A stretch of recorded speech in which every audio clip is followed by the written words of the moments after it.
안녕하세요. 하나로마입니다. 오늘은 천연 원료로 만든 클렌징 폼 만들기 같이 해보도록 할게요. 재료 설명부터 해드리도록 하겠습니다. 수상층에는요, 플로럴 워터를 사용할 거예요.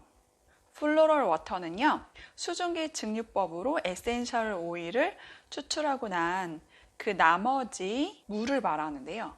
하이드로졸이라고도 하죠.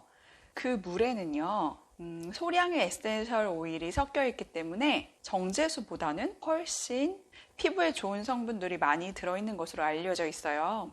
제가 설명드릴 워터는요, 라벤더 워터. 라벤더는요, 진정 효과가 뛰어난 것으로 알려져 있잖아요. 라벤더 워터 역시 진정 효과가 있는 것으로 알려져 있습니다. 그리고 여드름이 많이 나는 청소년기의 아동, 청소년기의 자녀가 아니더라도 여드름 피부 때문에 고생하시는 분들이 있잖아요. 여드름성 피부 때문에. 그럴 경우에는요, 염증 완화에 좋은 티트리 워터가 효과적이에요. 그래서 라벤더 워터보다는 여드름을 위한 클렌징 폼 제품을 만드신다 하면 티트리 워터를 사용하는 것이 훨씬 나을 것 같아요. 저는 라벤더 워터를 사용하도록 하겠습니다. 그리고 계면층이라고 있어요. 계면활성제 많이 들어보셨죠? 계면활성제 하면 굉장히 우리 몸에 안 좋은 성분으로 많이 알려져 있는데요. 계면활성제라는 말 자체는 그렇게 위험한 말이 아니에요. 왜냐하면 우리가 화장품을 만들 때 보통 수상층과 유상층으로 이루어져 있잖아요. 근데 물과 기름은 섞이지 않아요. 그렇기 때문에 층이 나뉘게 되거든요. 그 경계면이 생겨요. 그 경계면을 활성화시켜주는 성분이 바로 계면활성제예요. 그런데 우리가 계면활성제를 안 좋은 성분이라고 인식하고 있는 이유는 화학적으로 만들어진 계면활성제가 우리 몸에도 좋지 않고 또 환경에도 안 좋은 영향을 끼치기 때문이거든요. 그래서 오늘 저희가 사용할 계면활성제는요, 천연 성분, 자연에서 추출한 계면활성제를 사용하도록 할 거예요. 우선 첫 번째 애플워시 사용할 거고요. 애플워시는 사과즙에서 추출한 아미노산 성분이 풍부한 계면활성제예요. 그래서 애플워시를 넣으면 거품이 풍부하게 생성되어서 우리가 클렌징 폼의 효과를 잘 누릴 수 있답니다. 두 번째 계면활성제는 코코베타인이에요. 코코베타인 역시 코코넛에서 추출한 계면활성제예요. 세정력을 높여주는 것으로 알려져 있어요. 사실 애플워시가 코코베타인에 비해서 좀 더 안전한 성분이라고 알려져 있는데요. 코코베타인 역시 EWG 등급에서 그린 등급을 받고 있는 계면활성제이기 때문에 문제될 것은 없는 성분이에요. 아이용으로, 베이비용으로 바디워시라든지 그런 제품을 만드실 때는 코코베타인을 사용하지 않고 애플워시만으로 사용하셔도 돼요. 그런데 애플워시만을 사용했을 때는 세정력이 다소 떨어질 수 있으니 그 점 참고해서 제조하시면 될 것 같습니다. 자, 그리고 그 다음으로는 첨가물 알려드릴게요. 첨가물 중에요, 이 토마토 추출물 넣을 거예요. 토마토 추출물은 항산화 성분이 들어있는 것은 물론 미백 효과도 있거든요. 우리가 중요하게 생각하는 미백 있죠. 그래서 미백을 위해서 토마토 추출물을 넣어두도록 하겠습니다. 우리가 세정을 하고 나면 그 보습력이 떨어지잖아요. 피부의 보습력이 회복될 때까지는 어느 정도 시간이 걸리는데 피부의 보습을 도와주기 위해서 우리는 내추럴 베타인을 첨가하도록 할 거예요. 내추럴 베타인은 사탕무로부터 정제한 성분으로 수분과 영양을 공급해주는 재료랍니다. 혹시 내추럴 베타인이 없고 히아루론산을 가지고 계시는 분은 대체해서 사용하셔도 돼요. 두 번째로 첨가물 중에 아하 추출물 넣을 건데요. 아하 추출물은 과일산에서 추출한 성분으로 피부의 각질을 녹이는 역할을 한답니다. 천연 성분의 클렌징 제품이라고 해도 방부제를 넣지 않을 경우에는 2주 안에 사용을 하셔야 해요. 그렇지만 우리가 2주 안에 화장품을 만들어서 사용하는 것은 조금 현실적으로 어렵고 2주마다 화장품을 만든다는 것도 굉장히 번거로운 일이잖아요.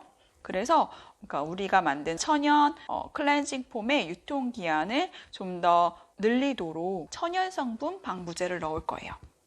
한방 성분 방부제로 유명한 유로나프릴이라는 성분이 있어요. 이 유로나프릴을 넣어주시면 천연 화장품이라고 할지라도 6개월간은 안전하게 안심하고 사용하실 수 있으니까 꼭 넣어주시는 게 좋을 것 같아요. 그런데 나는 아무리 천연 성분이라도 방부제를 넣는 것이 꺼려진다 하시면 안 넣어지고 그냥 2주 안에 만들어서 사용하셔도 돼요. 그리고 유로나프릴 대신에 1.2 헥산디올 사용하셔도 되거든요.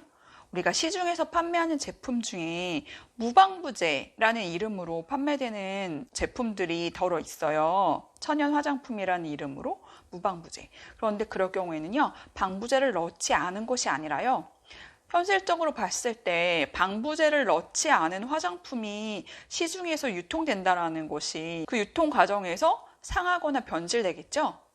그렇기 때문에 방부제를 넣지 않을 수는 없는데요. 무방부제라고 표기가 되어서 나오는 화장품들은요, 대부분 방부제 대신에 1.2 헥산디올을 넣었다고 생각하시면 돼요.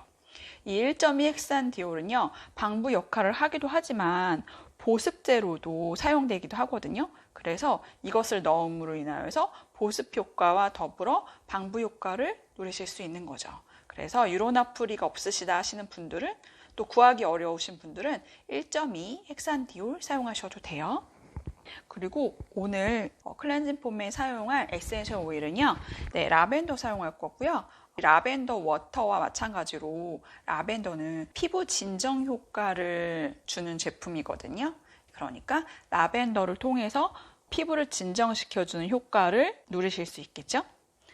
두 번째로 유칼립투스. 유칼립투스는 살균 작용은 물론 모공을 청소해주는 효과도 있어요. 그러니까 클렌징 폼에 딱인 제품이죠. 자, 마지막으로 넣을 에센셜 오일은요, 레몬그라스예요. 레몬그라스 뚜껑 열어서 향을 맡아보신 분들은 그 상큼한 향에 반하실 거예요. 그래서 레몬그라스가 클렌징 폼의 상큼한 향을 담당하고 있고요. 기능적으로 봤을 때는 피부에 탄력을 주고 주름을 개선시켜주는 효과도 있어요. 굉장히 대단한 아이죠. 클렌징 폼에 넣었을 때 많은 효과를 볼 수 있는 그런 아이예요. 네, 그래서 이 세 가지 오일을 넣도록 할 겁니다. 자, 그럼 지금부터 제가 클렌징 폼을 만들어 보도록 하겠습니다. 우선 재료를 잠깐 뒤로 밀어두고, 자, 우리 화장품을 만들 때는요, 가장 먼저 모든 용기를 소독해 줘야 돼요. 제가 오늘 사용할 클렌징 폼 용기거든요. 이렇게 생겼어요. 150ml 용기예요. 펌핑 용기. 그래서 이것을 짤 경우에는 거품이 나올 수 있게 이렇게 만들 거예요. 우선 저 장갑부터 낄게요. 손을 깨끗이 씻은 상태에서 항상 화장품을 만들어 주셔야 되고요. 장갑을 끼는 게 번거로우시다 하시는 분들은 손 소독제로 한 번 더 소독을 하신 후에 만들어 주시면 돼요. 저는 라텍스 장갑을 끼고 만들어 보도록 하겠습니다. 우리가 사용할 비커예요. 500ml 비커, 유리 비커 사용할 거고요. 이 500ml 유리 비커를 알코올로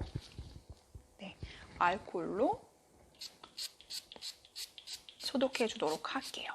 자, 제가 물로 깨끗이 씻어서 말려놓은 건데 한 번 더 소독을 하고 말려주도록 할게요. 골 뿌린 다음에 바닥에 한번 털어주시면 돼요.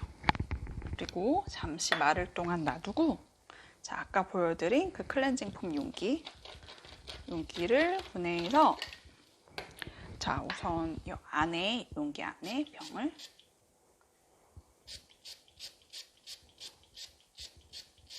알코올을 뿌려주시고요. 뿌려주시고, 얘도 털어주시고, 그리고 여기에도 한번 소독을 해주도록 하겠습니다. 네, 이렇게 잠시 말려주시고 화장품을 만들도록 하겠습니다.